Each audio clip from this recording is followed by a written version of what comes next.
বিশেষ করে গঙ্গার পশ্চিম কূল বারাণসী সমতুল, এরকম একটা সাহিত্যে আমরা পাই, বাংলার সাহিত্যে আমরা পাই যে গঙ্গার পশ্চিম কূল বারাণসী সমতুল। এই যে গ্রামটা, এই গ্রামটি গঙ্গার পশ্চিম কূলে অবস্থিত। সেই জন্য বড় ভাগ্যবান আপনারা, কারণ গঙ্গার পবিত্র হাওয়ায় সকলের ঘরে মঙ্গল পরিপূর্ণ হয়ে উঠছে। এই গঙ্গার কৃপা পাওয়ার জন্য কত দূর দূর থেকে মানুষ ছুটে আসে একটু গঙ্গা জলে স্নান করবে বলে। কথা নয়, এই বাঁদিকটায় কথা হচ্ছে খুব, এই যে আমার বাঁদিকটায় কথা হচ্ছে, এই দিকটায় খুব। ও মায়েরা, আমার বাঁদিকে যারা আছো শুনতে পাচ্ছ? এইদিকে দেখো, কথা নয়। একটা জিনিস জানবেন, সারা ভারতের লোকের কাছে বাঙালির সর্বশ্রেষ্ঠ তীর্থ কিন্তু এই গঙ্গা। নবদ্বীপকে তারা মহাতীর্থ মনে করেন যারা গৌরাঙ্গ মহাপ্রভুকে স্বয়ং ভগবান মনে করেন। কিন্তু গৌরাঙ্গ মহাপ্রভুকে যদি কেউ একজন মহাপুরুষ মনে করে, তাহলে তার কাছে নবদ্বীপ একটা বড় তীর্থ হবে না। ঠিক তেমনি রামকৃষ্ণ দেবকে যারা ভগবান মনে করেন, তাদের কাছে দক্ষিণেশ্বর, কামারপুকুর এগুলো বড় বড় তীর্থ। কিন্তু রামকৃষ্ণ দেবকে যারা মহাপুরুষ বলে মনে করেন, তাদের কাছে দক্ষিণেশ্বর, কামারপুকুর এগুলো অন্যান্য তীর্থের মতন সাধারণ তীর্থ।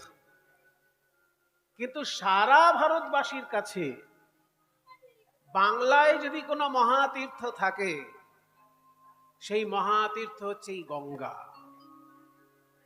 গঙ্গার তিনটে জায়গা মহাপবিত্র। গঙ্গা নদী সব জায়গায় কিন্তু সমান পুণ্যদায়িকা বলা যায় না। গঙ্গার জল পবিত্র বটে, যেখানেই গঙ্গা জল পাবেন সেই জলেই পুজো অর্চনা হবে। কিন্তু তাহলেও তিনটি জায়গায় গঙ্গার মহিমা বিশেষ করে পাওয়া যায়।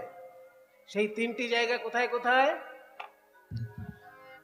এক হচ্ছে হরিদ্বার, যেখানে কনকখল আছে।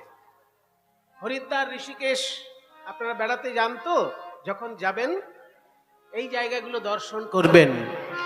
দক্ষ রাজা যেখানে যজ্ঞ করেছিলেন, যে যজ্ঞে সতী দেহত্যাগ করেছিলেন স্বামী নিন্দা সহ্য করতে না পেরে, সেই দক্ষ যজ্ঞটা যেখানে হয়েছিল, সেই দক্ষ যজ্ঞের স্থান হচ্ছে কনকখল, এবং সেটা হরিদ্বারে গঙ্গার তীরেই অবস্থিত।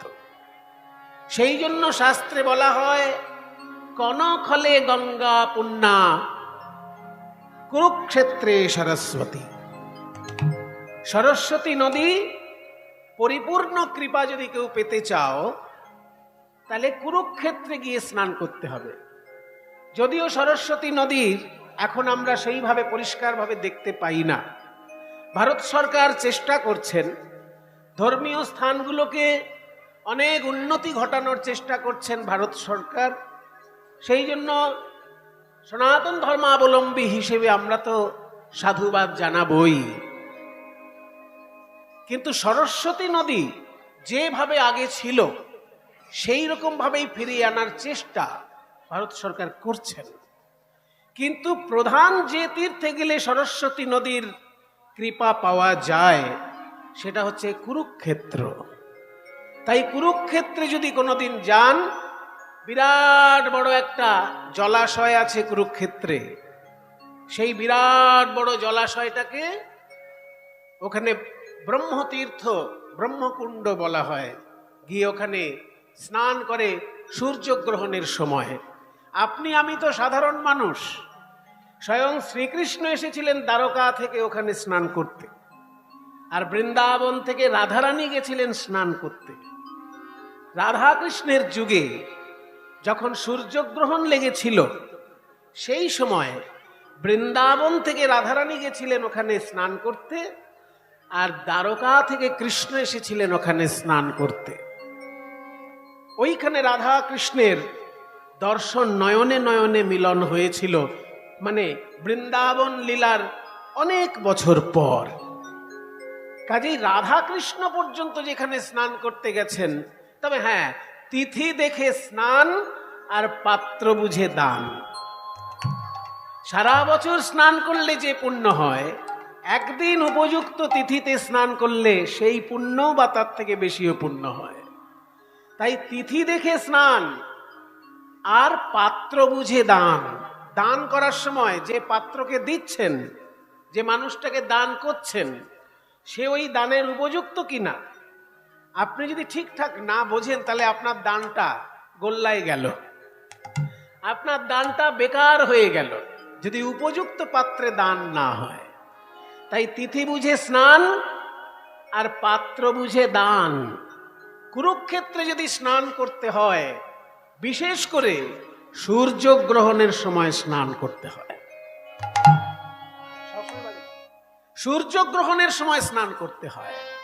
সূর্যগ্রহণের স্নানে স্বয়ং কৃষ্ণ গেছিলেন, রাধারানী গেছিলেন।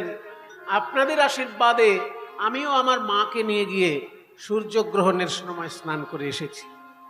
সেই জন্যই আমি এত জোর দিয়ে কথাগুলো বলতে পারি। আমি ভাষা ভাষা কথা বলি না, কারণ আমি জায়গায় গিয়ে তীর্থ দর্শন করে এসে তবে কথা বলি। হাজার হাজার মানুষ শুধু খাওয়া, ঘুম আর মোবাইল, এই তিনটে জিনিস নিয়ে ব্যস্ত। এইগুলো ঘুরে দেখার মতন মানুষের সময় নেই বা সদিচ্ছা নেই, পয়সা নেই, এ কথা আমি বলবো না। পয়সা নেই বলে কেউ তীর্থে যেতে পারছে না, এ কথা আমি বিশ্বাস করি না। ও মায়েরা শোনো, অনেকে বলে আমি গরিব মানুষ, বাবা আমি যেতে পারবো কি করে? আরে তুমি গরিব মানুষ, তোমার জন্য ব্যবস্থা আছে, তুমি জেনারেলে টিকিট কাটো। তুমি ভাববে আমি এসিতে শুয়ে শুয়ে যাব বৃন্দাবন, সেটা বড় লোকদের জন্য ছেড়ে দাও না। তুমি যদি গরিব মানুষ মনে করো নিজেকে, গরিব মানুষ মনে, স্বভাবে গরিব আমরা, তা তুমি যদি মনে করো যে আমি গরিব মানুষ, তো জেনারেলে টিকিট কেটে চলে যাও দিল্লি, ক টাকা খরচা হবে? আমার ভারত এমন একটা দেশ, এখানে কোটিপতিও খেয়ে পরে বেঁচে থাকতে পারে, আর একেবারে হতদরিদ্র লোকও খেয়ে পরে বেঁচে থাকতে পারে। যারা দরিদ্র তাদের জন্য কতগুলো শ্রী আছে, তো কন্যাশ্রী আছে, আবার নতুন একটা কি বেরোলো, তাহলে দেখুন। বেকার ভাই যারা যারা মাধ্যমিক পাশ করেছে অথচ চাকরি করতে পারছে না, চাকরি হাতের কাছে পাচ্ছে না, তারা যাতে আরেকটু পড়াশোনায় উৎসাহ পায়, সেই জন্য তাদেরও ব্যবস্থা করে দেওয়া হলো। আর কত চাই? কাজে গরিব আমরা মনে। কোনো একটা বাড়িতে বুড়ো মানুষ বৃদ্ধ ভাতা পাচ্ছে, যে বিধবা সে বিধবা ভাতা পাচ্ছে, যারা নারী তারা কন্যাশ্রী পাচ্ছে। এই কি বলে, কন্যাশ্রী বলে তো, কন্যাশ্রী পাচ্ছে। আমি কোনো ভাতা নিই না, সেই জন্য এগুলো আমার মুখস্থ থাকে না, কিছু মনে করবেন না। ভাতা দেওয়া কিন্তু আজকে শুরু হয়নি, যখন সিপিএম সরকার ছিল তখনও ভাতা ছিল দেশে। যখন বামপন্থী সরকার আমার দেশে ছিল, পশ্চিমবঙ্গে ছিল, তখনও ভাতা ছিল। কিন্তু আমি কোনোদিন কোনো ভাতা নিই না, কারণ ভাতা নেওয়াটা আমি আমার তরফ থেকে, সবার জন্য বলছি না, আমি ব্যক্তিগতভাবে মনে করি, আমি যদি একটা ভাতা নিই তাহলে কোনো একটা মানুষের ইনকাম ট্যাক্সের টাকা নিয়ে নিলাম। কারণ সরকার তো পকেট থেকে আমাকে দিতে পারছে না। যে আমাকে ভাতা দিচ্ছে সে কি তার পকেট থেকে দিচ্ছে, না তার বাবা মার সম্পত্তি বিক্রি করে দিচ্ছে? তাহলে দিচ্ছে কোত্থেকে? আমাদের মতন সাধারণ মানুষের কাছ থেকে ট্যাক্স নিয়েই তো দিচ্ছে। যে মনে করুন 3 লক্ষ টাকা মাইনে পায়, বড় বড় অফিসার যারা আছেন তারা এমন বড় বড় মাইনে পান। যে লোকটা 3 লক্ষ টাকা মাইনে পায় তার 1 লক্ষ টাকা ট্যাক্সে চলে যায়। এগুলো সবাই জানে না, আমি জানি বলে বলতে পারি। যে বড় অফিসার, সরকারি অফিসার, 3 লক্ষ টাকা, সরকার কি বেসরকারি সব, যখন কেউ অফিসার মাইনে পায় তার ট্যাক্স কেটে নিয়ে তবে তাকে মাইনে দেওয়া হয়। তাকে হাত জোড় করে মাইনে ট্যাক্স চাওয়া হয় না, যে বাবা একটু ট্যাক্স দিয়ে যাও, ওরকম বলে না। মাইনে দেবার আগে ট্যাক্স কেটে নেয় সরকার। কাজে কেউ যদি 3 লক্ষ টাকা মাইনে পায় তাহলে তার 1 লক্ষ টাকা ট্যাক্সে চলে যাচ্ছে। সেই ট্যাক্সের 1 লক্ষ টাকা থেকে আপনাকে 1000-1500 ভাতা দিচ্ছে। কোনো একটা বড় কোম্পানি যখন কলকারখানা বানায়, মনে করুন সে 1000 কোটি টাকা লাভ করলো, সেই 1000 কোটি টাকা লাভের মধ্যে তার 300 কোটি টাকা ট্যাক্স হয়ে যাবে, 400 কোটি টাকা ট্যাক্স হয়ে যাবে। সেই ট্যাক্স থেকে টাকা নিয়ে আপনাকে দিচ্ছে। কাজে কোনো সরকার, সে কেন্দ্রীয় সরকার হোক, রাজ্য সরকার হোক, যে সরকারই হোক, যদি কেউ ভাতা দেয় সে তার পকেট থেকে দিচ্ছে না। যারা চাকরি করছে তাদের কাছ থেকে ট্যাক্স কেটে নিয়ে দিচ্ছে, কিংবা যারা বড় বড় কোম্পানি আছে সেই সব কোম্পানির ট্যাক্স কেটে নিয়ে টাকা দিচ্ছে। তো আমি যদি কোনো ভাতা নিই, তাহলে আমি তো পরিশ্রম করে পয়সা নিলাম না, আর পরিশ্রম করে পয়সা নিলাম না মানেই আমি কারোর ট্যাক্স কাটা পয়সা থেকে পয়সা নিলাম। সেই জন্য ব্যক্তিগতভাবে আমি কোনো ভাতা গ্রহণ করি না। হ্যাঁ, সরকার ভালোবেসে যদি কিছু দেয় সেটা আমি নিই। যেমন পশ্চিমবঙ্গ সরকার আমাকে 2 বার উপহার দিয়েছে, যেগুলো কৃতজ্ঞতা না জানালে সেটা তো ঠিক না। পশ্চিমবঙ্গ সরকার আমাকে 2 বার উপহার দিয়েছে। একবার দিয়েছে সঙ্গীত সম্মান, সঙ্গীত সম্মান উপহার দিয়েছে পশ্চিমবঙ্গ সরকার আমাকে। এই 2016 সালে তখন 1 লক্ষ টাকা দিয়েছিল। তারপর আবার পান্নালাল ভট্টাচার্য ভক্তি সঙ্গীতের উপহার, সেটাও আমাকে দিয়েছে। পান্নালাল ভট্টাচার্যের নামে একটা উপহার আমাকে দিয়েছে, তখন 50,000 টাকা দিয়েছে। আর সঙ্গীত সম্মান যখন দিয়েছিল সরকার 1 লক্ষ টাকা দিয়েছে। আপনারা কেউ বিশ্বাস করবেন কিনা আমার জানার দরকার নেই, ওই 1 লক্ষ টাকার একটি পয়সাও আমি খরচা করিনি। যারা যারা দুস্থ কীর্তনিয়া গুরুজনদের আমি দান করে দিয়েছি। এগুলো যদি কেউ বিশ্বাস না করে আমার বয়ে গেল। আমি যা করেছি সেটা আমি জানি আর ভগবান জানে। 1 লক্ষ টাকা আমি পুরস্কার পেয়েছি পশ্চিমবঙ্গ সরকারের কাছ থেকে 2016 সালে। কিন্তু আমি ওই টাকা পুরস্কার হিসেবে হাতে নিয়েছি। হাতে তো দেয় না, চেক দেয়, ব্যাংকে জমা পড়ে। আর সেইখান থেকে টাকা তুলে আমি আমার যারা কীর্তনের গুরু, আমার 7 জন কীর্তনের গুরু, তার মধ্যে যারা দুস্থ, যাদের আর্থিক অবস্থা খুব একটা ভালো নয়, তাদেরকে আমি 5,000, 5,000, 5,000, 5,000, 5,000 করে বিভিন্ন গুরুজনদের, যারা কীর্তন জগতের সারা জীবন সেবা করেছেন, সেই সব মানুষকে আমি দান করেছি, নিয়েছি। কিন্তু ভাতা আমি নেব না, কারণ আমাকে ভাতা দেওয়া মানেই কারো ট্যাক্স কেটে আমাকে দেওয়া হচ্ছে, বা কোনো কোম্পানির লাভ থেকে ট্যাক্স কেটে নিয়ে আমাকে দেওয়া হচ্ছে। সেই জন্য যদি কেউ বলে আমি গরিব মানুষ তাই তীর্থে যেতে পাচ্ছি না, এই কথা আমি বিশ্বাস করি না। তুমি গরিব মানুষ হলেও তুমি 5 রকমের ভাতা পাচ্ছ। বুড়ো মানুষ থাকলে সে বার্ধক্য ভাতা পাচ্ছে, মেয়েরা কন্যাশ্রী ভাতা পাচ্ছে, তারপরে আর কি বেকার যুবক থাকলে সে যুবশ্রী ভাতা পাচ্ছে, আর রূপশ্রী টুপশ্রী আরো কি কত কি আছে, সব পাচ্ছ অনেক ভাতা। কাজে গরিব বলে কেউ তীর্থে যেতে পারছে না, এই কথা বিশ্বাসযোগ্য নয়। কারণ ভারত সরকার এমন একটি সরকার, ট্রেনের মধ্যে যখন টিকিট কাটতে যাবেন, ফার্স্ট ক্লাস টিকিট কাটলে এরোপ্লেনের সমতুল্য ভাড়া, আবার জেনারেলে টিকিট কাটলে খুবই অল্প ভাড়া। সেজন্য যে ট্রেনটা ফার্স্ট ক্লাস টিকিটের লোক নিয়ে যাচ্ছে, সেই ট্রেনটাই তো জেনারেল বগি আছে। কাজে তুমি গরিব মানুষ হলেও শুধু ইচ্ছাটা চাই, সদিচ্ছা, তীর্থ দর্শনের সদিচ্ছা, ভগবানের লীলাভূমি দর্শনের সদিচ্ছা। এই সদিচ্ছাটা থাকলেই তারা তীর্থযাত্রায় যেতে পারে, সাধু গুরু বৈষ্ণবের কৃপা পেতে পারে। আপনারা যারা ভারতবর্ষের তীর্থ পর্যটন ভালোবাসেন, অবশ্যই কুরুক্ষেত্রে গিয়ে স্নান করবেন, কারণ ওখানে এককালে সরস্বতী নদী ছিল, আর সরস্বতী নদীর জল এখনো কুরুক্ষেত্রে বিরাট বড় একটা জলাশয়ে আছে। এত বড় জলাশয় 2 কিলোমিটার বাই 3 কিলোমিটার। এই দেখো নতুন ভক্ত এসে, ভক্ত ধরে নিয়ে যাও গো, কই গো, কেউ এসো, দেখছো কি সময় নষ্ট করছে? এসো এসো এসো, হ্যাঁ দাও। হরি বল। দুর্গন্ধ করে দিয়ে গেল জায়গাটাকে। হরি বল। নিতাই চাঁদের চরণেতে জগাই মাথায় থাকবে, করার কিচ্ছু থাকে না।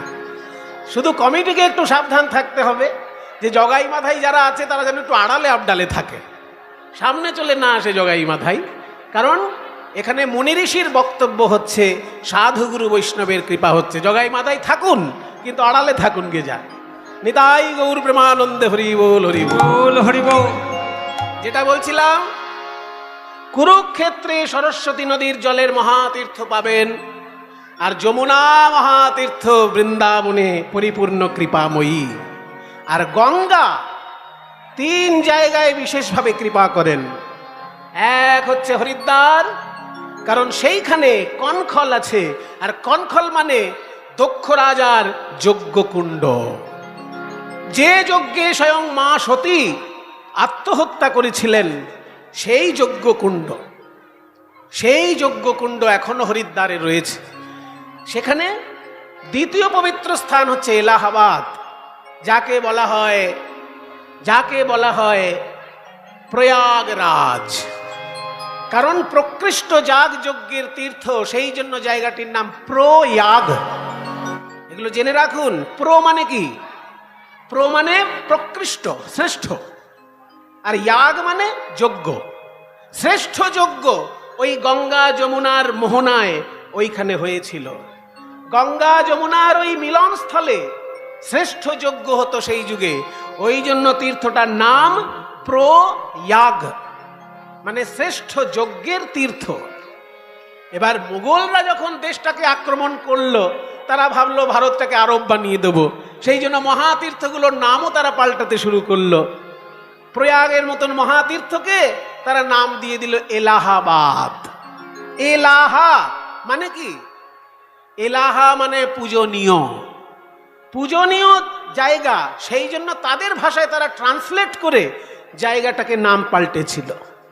এলাহাবাদ মানে পূজনীয় তীর্থ, কিন্তু সেটার আসল নাম ছিল সংস্কৃতে প্রয়াগ, মানে প্রকৃষ্ট যাগ যজ্ঞের তীর্থ। সেইখানে গঙ্গা কৃপাময়ী, আর হরিদ্বারে গঙ্গা কৃপাময়ী, আর একটা জায়গায় গঙ্গা মহাকৃপাময়ী, সেটা হচ্ছে পশ্চিমবঙ্গে, যেখানে গঙ্গা এসে সমুদ্রের সঙ্গে মিশছে, এই গঙ্গা সাগর। তাই বলে সারা ভারতবাসীর কাছে গঙ্গা সাগর তীর্থ। নবদ্বীপ শুধু বৈষ্ণবদের কাছে তীর্থ, দক্ষিণেশ্বর প্রধানত শাক্তদের কাছে তীর্থ। যদিও দক্ষিণেশ্বরে রাধাকৃষ্ণ মন্দিরও আছে, মা কালীর মন্দিরের পেছনটাই রাধাকৃষ্ণের মন্দির, কিন্তু বৈষ্ণবদের প্রধান তীর্থ তো নয়, সর্বসাধারণের তীর্থ। কিন্তু শাক্ত প্রধান জায়গা দক্ষিণেশ্বর, বৈষ্ণব প্রধান জায়গা নবদ্বীপ, কিন্তু সারা ভারতের সমস্ত মানুষের কাছে মহাতীর্থ হচ্ছে বাংলায় গঙ্গা সাগর। ওই জন্য ভারতবাসী কখনো যদি পশ্চিমবঙ্গে একবারও প্রণাম করতে আসে, সেটা গঙ্গা সাগরে প্রণাম করতে আসে। আমরা বাঙালিরা যেমন উত্তরপ্রদেশে প্রণাম করতে যাই অযোধ্যায়, আমরা বাঙালিরা যেমন উত্তরপ্রদেশে প্রণাম করতে যাই বৃন্দাবনে, তেমনি ওই উত্তরপ্রদেশের লোকেরা পশ্চিমবঙ্গে প্রণাম করতে আসে গঙ্গা সাগরে। কলকাতায় তখন আপনি পা ফেলার জায়গা পাবেন না যখন গঙ্গা সাগর মেলা হয়। সমস্ত ভারতের মানুষ এক কথায় তারা বলতে বলতে যায়, হর তীরথ বার বার, তারপর গঙ্গা সাগর একবার। সেই জন্য গঙ্গা মহাতীর্থ, যার তীরে আপনারা পবিত্র এই বাতাবরণে হরি সংকীর্তনের রস আস্বাদন করতে বসেছেন, এ পরম সৌভাগ্যের বিষয়। নিতাই গৌর প্রেমানন্দ হরি হরি, নিতাই গৌর প্রেমানন্দ হরি নিতাই গৌর প্রেমানন্দ হরি হরি।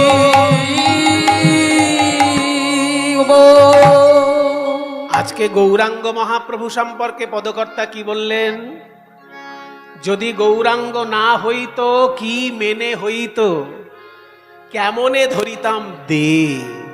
গৌরাঙ্গ মহাপ্রভু যদি আমার বাংলায় না আসতেন, এই সোনার বাংলাটার কি পরিস্থিতি হতো? সোনার বাংলাটা তখন একেবারে ছারখার হয়ে যেত যদি প্রেমের ঠাকুর গৌরাঙ্গ মহাপ্রভু না আসতেন। তিনি আমাদের কি দিলেন? রাধা রানীর মহিমা আমাদেরকে শেখালেন। রাধার মহিমা,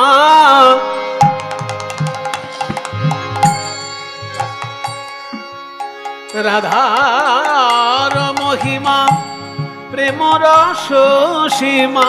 ওই রাধার মহিমা প্রেম রস সীমা। জগতে জানা তো কে, বল জগতে জানা তোকে। ওই রাধার মহিমা প্রেম রস সীমা, রাধার মহিমা প্রেম রস সীমা, জগতে জানা তোকে, বলো জগতে জানা তোকে। জগতে কে জানা তো, বলো এ জগতে কে জানা তো। সোনার গৌর যদি না আসিত, বলো এ জগতে কে জানা তো। সোনার গৌর যদি না আসিত, বলো এ জগতে কে জানা তো। সোনার গৌর যদি না আসিত, দারে দারে প্রেম কে বিলাত। সোনার গৌর যদি না আসিত, দারে দারে প্রেম কে বিলাত। সোনার গৌর যদি না আসিত, বলো দারে দারে প্রেম কে বিলাত। এ জগতে কে জানা তো, জগতে জানা তো কে, জগতে জানা তো কে। মধুর বৃন্দা বিপিন মাধুরী, মধুর বৃন্দা বিপিন মাধুরী। রাধারানী সম্পর্কে সাধারণ মানুষের ধারণা কি ছিল? আস্তে আস্তে সাধারণ মানুষ ভাবতো, যেমন সিনেমার নায়িকাগুলো নায়কের সঙ্গে যখন প্রেমের অভিনয় করে দেখতে খুব ভালো লাগে, ঠিক তেমনি রাধারানী বোধহয় ওই রকমই সাধারণ কোনো নায়িকা। কিন্তু চৈতন্যদেব এসে বুঝালেন, সাবধান, রাধারানীকে কেউ সিনেমার নায়িকা মনে করো না। কারণ সিনেমার নায়িকা যতই মিষ্টি মিষ্টি কথা বলুন, যতই দেখতে সুন্দর হোক, একেবারে পরীর মতো দেখতে হন, তার শরীরটা কিন্তু রক্ত হাড় মাংস দিয়ে তৈরি। এগুলো জেনে নেওয়া দরকার সবার। আর চৈতন্য মহাপ্রভু বলছেন, রাধারানী দেখতে পরীর মতো, সিনেমার নায়িকার মতো, কিন্তু তার শরীরটা কি দিয়ে তৈরি? দেখতে মানুষের মতো, কিন্তু রক্ত হাড় মাংস নয়। কি দিয়ে তৈরি? আজকে শুনে রাখুন এবং সারা জীবনের মতন মুখস্থ করে রাখুন। রাধারানীর শরীরটা তিনটে জিনিস দিয়ে তৈরি। যে তত্ত্ব দিয়ে ভগবান তৈরি হয় সেই তত্ত্ব দিয়ে তৈরি। সেগুলো কি? সেগুলো হলো সৎ, চিত, আনন্দ। একসঙ্গে তিনটেকে বলে সচ্চিদানন্দ। সচ্চিদানন্দ শব্দটা শুনেছেন, কিন্তু মানে বোঝা সম্ভব হয়ে ওঠে। শুনেছেন না সচ্চিদানন্দ শব্দটা? ওই যে শ্রীকৃষ্ণের যে শ্লোকটা, ব্রহ্ম সংহিতার প্রথম শ্লোক, ঈশ্বর পরম কৃষ্ণ, তারপর সচ্চিদানন্দ বিগ্রহ অনাদিরাদির গোবিন্দ সর্ব কারণ কারণম। এই শ্লোকটা স্বয়ং ব্রহ্মা বলছেন তার গ্রন্থে। গ্রন্থটির নাম ব্রহ্ম সংহিতা। তার প্রথম শ্লোকে এই কথা বলছেন। তাহলে সচ্চিদানন্দ মানে কি? সৎ মানে সত্তা, চিত মানে চৈতন্য, আর আনন্দ মানে নির্মল সুখ।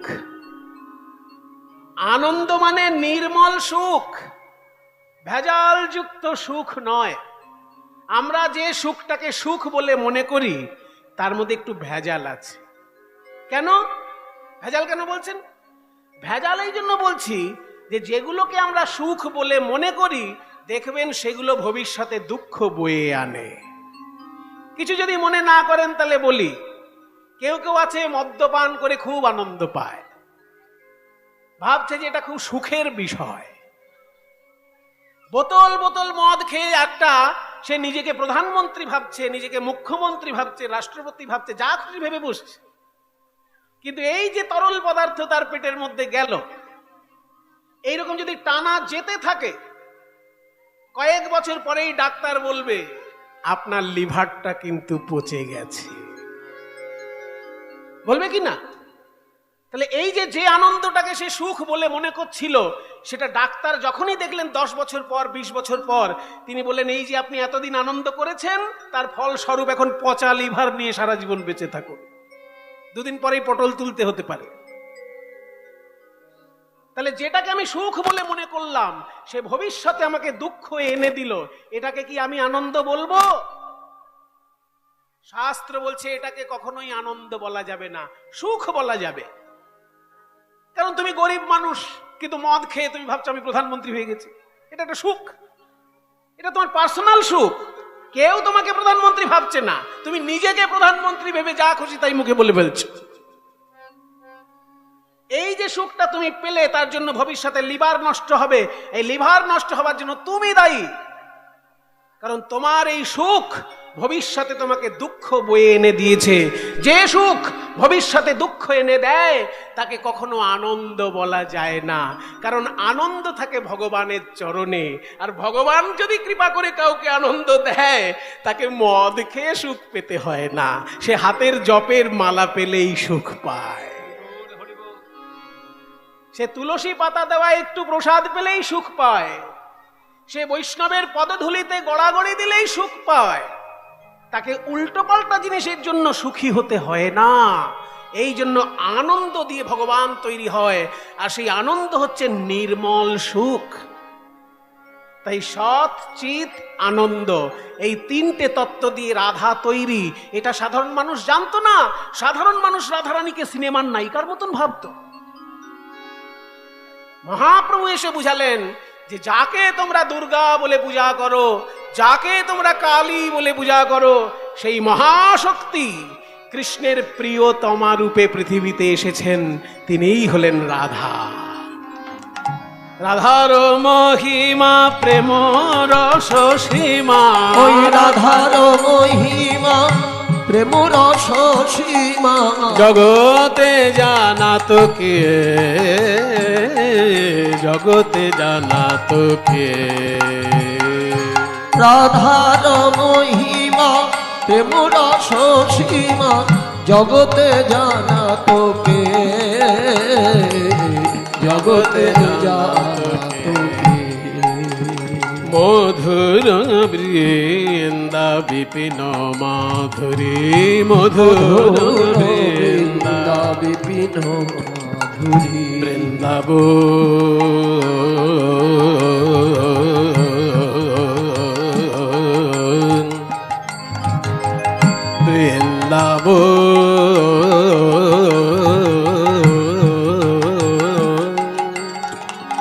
বৃন্দাবন, বৃন্দাবন, বৃন্দাবন, বৃন্দাবন, মধুর বৃন্দা বিপিন মাধুরী, মধুর বৃন্দা বিপিন মাধুরী। প্রবেশ চাতুরীশা, প্রবেশ চাতুরীশা। আস্তে। মধুর বৃন্দা বিপিন মাধুরী, পদাবলী শব্দগুলো বুঝে নেন। মধুর বৃন্দা বিপিন, বিপিন মানে বাগান, কাজে বৃন্দা বিপিন মানে বৃন্দাবন। তাহলে মধুর বৃন্দা বিপিন মানে মধুর বৃন্দাবন। মাধুরী, তার যে মাধুর্য, সেটাও কেউ জানতো না। অন্য কোনো সাধারণ বাগানের সঙ্গে বৃন্দাবনকে মনে ভাবত। বৃন্দাবন স্বয়ং কৃষ্ণের লীলাভূমি, এটা সবাই বুঝতো না। আর সেই বৃন্দাবনকে জানলেও তাতে প্রবেশ চাতুরী, সেই বৃন্দাবনে প্রবেশ করার যে কৌশল, সেটাও সবার জানা ছিল না। বৃন্দাবনে প্রবেশ সবার জানা সম্ভব নয়।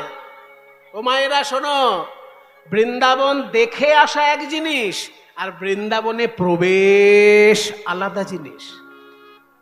কি যে বলেন আপনি! বৃন্দাবনে প্রবেশ মানে বৃন্দাবনে যাও, আবার কি প্রবেশ মানে তো ভেতরে আসা। এই যে গেটটা আছে, গেট থেকে ভিতরে চলে আসলেই প্রবেশ না। বৃন্দাবন দর্শন আর বৃন্দাবন প্রবেশ এক নয়। যেমন যদি কেউ কলকাতা বিশ্ববিদ্যালয়ে চোখে দেখে আসে, কলকাতা বিশ্ববিদ্যালয় কোথায়? কোন জায়গাটায়? কলেজ স্ট্রিটে। এই তো, যে জানে সে পরিষ্কার সঙ্গে সঙ্গে বলে দিল, কলেজ স্ট্রিটে কলকাতা বিশ্ববিদ্যালয়। তাহলে কলেজ স্ট্রিটে বই কিনতে গিয়ে কেউ যদি কলকাতা বিশ্ববিদ্যালয়টা দেখে আসে, তার আশা, আর যে ছেলেটি কলকাতা বিশ্ববিদ্যালয়ে ভর্তি হয়ে ইংরেজি MA পাশ করে আসছে, তার আশা, দুটো আশা কি এক? কতটা তফাৎ, আকাশ পাতাল। একজন দুটো বই কিনতে গিয়ে ক্যালকাটা ইউনিভার্সিটি দেখে চলে এলো, সেটা প্রবেশ হলো না। কিন্তু যখনই তুমি উচ্চ মাধ্যমিকে ভালো নাম্বার পাবে, তারপর কোনো একটা কলেজে ইংরেজি অনার্সে ভালো নাম্বার পাবে, তারপরে তো কি ক্যালকাটা ইউনিভার্সিটিতে তুমি ইংলিশ MA নিয়ে পড়বে। তাহলে কলকাতা বিশ্ববিদ্যালয় দেখে আসা আর সেইখানকার ছাত্র হয়ে MA পাশ করে আসা এক জিনিস নয়। ঠিক তেমনি পয়সা আছে বলে বৃন্দাবন ঘুরে চলে এলে আর বৃন্দাবনে গোপী ভাবের সাধনা করলে, এই দুটো তো এক হতে পারে না। তাই বৃন্দাবন চোখে দেখে আসাটা হচ্ছে দর্শন, আর বৃন্দাবনে গিয়ে গোপী ভাবে ডুবে গিয়ে রাধা কৃষ্ণের সেবা, এটা হচ্ছে বৃন্দাবনে প্রবেশ। এটাও লোকে জানতো না। 6 গোস্বামী কৃপা করে মহাপ্রভুর ভাবাদর্শ জানালেন। মধুর বৃন্দা বিপিন মাধুরী প্রবেশ চাতুরী ওই বড় যুবতী তাদের ভাবের ভকতি, ওই বড় যুবতী ভাবের ভকতি, বড় যুবতী ভাবের ভকতি, সকতি হইত কার, সকতি হইত কার। ওই বড় যুবতী ভাবের ভকতি, জানার সকতি হইত কার, সকতি হইত বৃন্দাবনের গোপীদের ভাবধারা জানার শক্তি কারোর হতো না যদি গৌর সুন্দর কৃপা করে না জানাতেন। তাই গৌরাঙ্গ মহাপ্রভু আমাদের কি কি জানালেন সেটা পদকর্তা বললেন। এইবার পদকর্তা সকলের কাছে অনুরোধ করছে, ভাই, বাংলার বুকে মানুষের শরীর যখন পেয়েছ, তাহলে একটা অনুরোধ করব। গরু ছাগলের শরীর পেলে বলতাম না শুধু ঘাস খাও, কিচ্ছু করার দরকার নেই, ঘাস খাও আর দুধ দাও, গরু ছাগল হলে বলতাম। কিন্তু মানুষের শরীর যখন সোনার বাংলায় পেয়েছো ভাই, পদকর্তা সকলের কাছে করজোড়ে অনুরোধ করছে, গাও গাও পুন গৌরাঙ্গের গুণ, গাও গাও পুন গৌরাঙ্গের, তোমরা গাও তোমরা গাও তোমরা গাও তোমরা গাও, তোমরা গাও তোমরা গাও তোমরা গাও, গাও গাও গাও গাও গাও গাও গাও, তোমরা গাও তোমরা গাও তোমরা গাও তোমরা গাও, তোমরা গাও তোমরা গাও তোমরা গাও তোমরা গাও গাও গাও গাও পুন গৌরাঙ্গের গাও গাও গাও পুন গৌরাঙ্গের গুণ, গাও গাও গাও পুনঃ, পুনঃ মানে বারবার, গাও গাও পুনঃ মানে বারবার গান করো। কি? গৌরাঙ্গের গুণ, গৌরাঙ্গ মহাপ্রভুর গুণাবলী গান করো বারবার। তবে একটা শর্ত আছে, এমনি এমনি গাইলে হবে না। শর্তটা কি? সরল করিয়া মন, সরল করিয়া মন, সাবধান সাবধান, মনে যদি জিলিপির প্যাঁচ থাকে তাহলে গৌরাঙ্গের গুণাবলী গিয়ে তোমার কোনো লাভ নেই ভাই। খাও দাও, কাজ করো আর ঘুমাও, কিন্তু গৌরাঙ্গের গুণাবলী গাইতে যদি চাও মনটা যেন সরল থাকে। সরল করিয়া মন, গাও গাও গুণ গৌরাঙ্গের গুণ, সরল করিয়া ভাবিয়া দেখো এমন দয়াল, ভাবিয়া দেখো এমন দয়াল, নাহি কোনো একজন, নাহি কোনো একজন, তোমরা ভাবিয়া দেখো এমন দয়াল, দয়াল নাহি কোনো এক জল নাহি কোনো এক জল। তাহলে যে বৈষ্ণব পদাবলী এতক্ষণ আমি গাইলাম তার মূল বক্তব্য কি? মূল বক্তব্য হলো চৈতন্য মহাপ্রভু যদি সোনার বাংলায় না আসতেন, রাধারানীর মহিমা কেউ জানতো না, বৃন্দাবনের মাধুর্য কেউ জানতো না, গোপী ভাবের সাধনার দ্বারা অপ্রাকৃত প্রেম পাওয়া যায় মনুষ্য জন্মে, এটা কেউ জানতো না। চৈতন্যদেবের জন্য মানুষ জানতে পারল বিশুদ্ধ প্রেমের সন্ধান। তাই পদকর্তা সবাইকে বললেন, প্রাণ ভরে গৌরাঙ্গ মহাপ্রভুর জয়গান গাও। এইবার পদকর্তা শেষ কথা বলছেন, এই পদটি শেষ হচ্ছে। এবার পদকর্তা বলছেন, গৌরাঙ্গ মহাপ্রভু কি দিলেন বললাম, তোমরা কি করবে তাও বললাম, এইবার আমার নিজের কথা বলি। আমি গৌরাঙ্গ বলিয়া না গেলাম গলিয়া, হবে কেমনে সাধন সিদ্ধি। আমি গৌরাঙ্গ বলিয়া না গেলাম বলিয়া, হবে কেমনে সাধন সিদ্ধি। বাসু ঘোষ হিয়া পাষাণ দিয়া, ওই বাসু ঘোষ হিয়া ওরে মন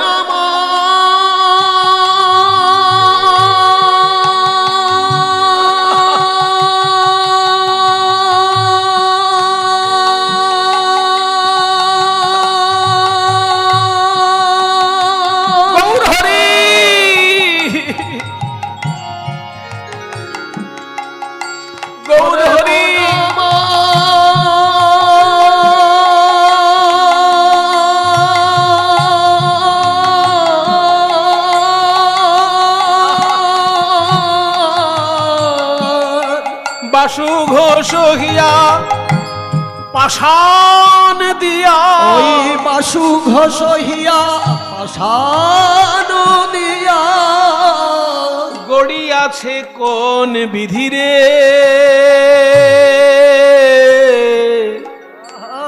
হৃদয় আমার পাষাণ দিয়া, গড়িয়াছে কোন বিধি। ওই বাসু ঘোষ হিয়া পাষাণ দিয়া, গড়িয়াছে কোন বিধিরে দিয়া, গড়িয়াছে কোন বিধি।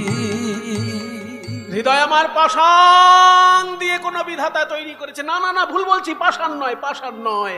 পাষাণের থেকেও কঠিন কোন পদার্থ থাকলে সেইটা দিয়ে বোধহয় আমার হৃদয় তৈরি। নইলে পাষাণ হলে গলে যেত, হৃদয় পাষাণ হলে গলে যেত। দেখলাম কতই পাষাণ গলে গেল, ওরে মন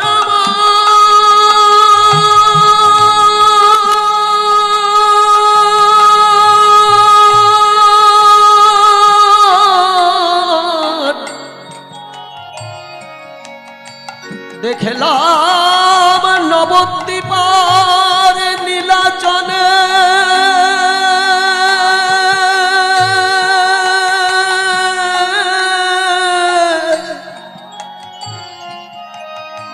আমার মহাপ্রভুর লীলার গুণে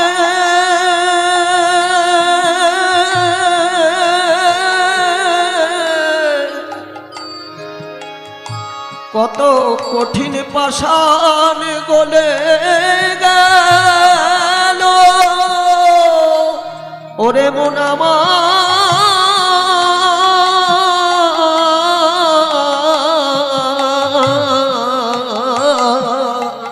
আমার হৃদয় পাষাণ গলল না রে। তাই বাসু ঘোষ হিয়া, সবাই প্রণাম করুন। এই যে বড় বড় পদকর্তা এনাদের আমরা কি দিতে পারি প্রণাম ছাড়া বলুন? এনাদের গান যদি কেউ গায় তাকে আপনি দক্ষিণা দিতে পারেন। মনে করুন বাসুদেব ঘোষের পদ কোনো একজন কীর্তনিয়া গাইছে, আপনি তাকে 10টি টাকা উপহার দিতে পারেন, কিন্তু বাসুদেব ঘোষকে কিছু দিতে পারবেন? সেই জন্য যখনই কোনো পদকর্তার নাম হবে অমনি হাত জোড় করে প্রণাম, কারণ তারা এত মূল্যবান রত্ন আমাদের দিয়ে গেছেন, আমরা তাদের কিছুই দিতে পারবো না ওই প্রণামটুকু ছাড়া। তাই বাসু ঘোষ হিয়া পাষাণ দিয়া গড়িয়াছে কোন বিধি, গড়িয়াছে কোন বিধি রে পাষাণ দিয়া গড়িয়াছে কোন বিধি রে তানাকে দিনি ধাতকে ধিনাকে ধিনে দিনাকে দিনি ধাতকে ধিনা দেখতে দেখতে কথা গিগিতে কথা দ্রগত দ্রগতে দাগিতে দ্রগড়ে দ্রগড়ে কি দ্রগত দ্রগতে দাগিতে দ্রগড়ে দ্রগড়ে হ্যাঁ কি দ্রগত দ্রগতে দাগিতে দ্রগড়ে হেন তানা পাষাণ দিয়া গড়িয়াছে কোন বিধি রে ধন ধন নাক ধন ধন ধাগ দাধি নাক ধন ধন ধন দাধি না ধন দাঘি দর দরখড় দাঘ দরখড় দরখড় ভাই দরখড় দর দরখড় দাঘ দর দরখড় দাঘ দাঘ দর দরখড় দাঘ দর দরখড় দাঘ গড়িয়া দাঘ দাঘ না দাঘি দরখড় দাঘ দাঘি দরখড় দাঘ দাঘ দাঘ দাঘ দিন দাঘ দাঘ ধন দাঘ দাঘ গড়িয়া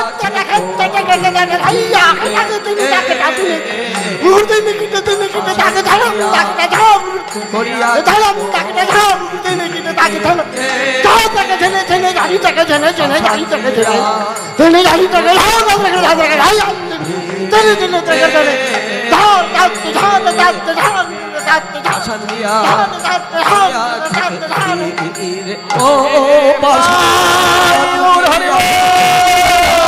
গড়িয়াছে কোন বিধি রে পাষাণ দিয়া গড়িয়াছে কোন বিধি রে পাষাণ দিয়া গড়িয়াছে কোন বিধি রে পাষাণ দিয়া গড়িয়াছে কোন বিধি রে পাষাণ দিয়া গড়িয়াছে কোন বিধি রে ও পাষাণ দিয়া গড়িয়াছে কোন বিধি রে পাষাণ দিয়া গড়িয়াছে কোন বিধি রে পাষাণ দিয়া গড়িয়াছে কোন বিধি রে পাষাণ দিয়া গড়িয়াছে। ও মায়েরা শোনো, আজকে আমরা এমন একটা পালা গাইব যে পালায় জানতে পারবো বিহার থেকে শুধু গঙ্গায় স্নান করার জন্য কষ্ট করে একটা ছোট্ট ছেলে আসতো, জানো?